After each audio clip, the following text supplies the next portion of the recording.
Briefing du ministère russe de la Défense. Les forces armées de la Fédération de Russie poursuivent l'opération militaire spéciale en Ukraine. Au cours de la journée, des missiles aériens de haute précision des forces aérospatiales russes ont touché 32 ressources militaires de l'Ukraine. Parmi eux, 20 zones de concentration de main-d'œuvre et d'équipements militaires ukrainiens, 4 dépôts d'armes de missiles et d'artillerie près de Slaviansk et Druzhvazka, en République populaire de Donetsk. Le poste de commandement et de contrôle du 105e bataillon de défense territoriale et 2 batteries d'artillerie, aviation opérationnelle tactique et militaire des forces aérospatiales russes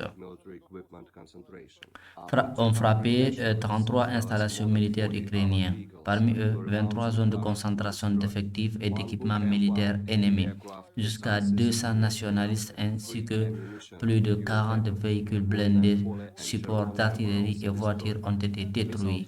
Un système de missiles anti-aériens Buk M1 près de Slaviansk et 3 dépôts de munitions et de carburant près de Volnev, Pôle et Chevron ont également été détruits.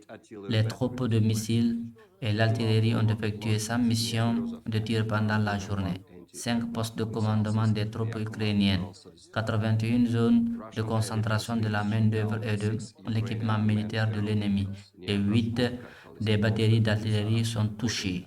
2 lance-roquettes multiples près de Brezhom et un système de missiles anti-aériens Buk M1 près de Komar ont été détruits. Les moyens de défense aérienne russes ont abattu 6 véhicules aériens sans pilote ukrainiens près de Bravsk, Klansk et Kamisov.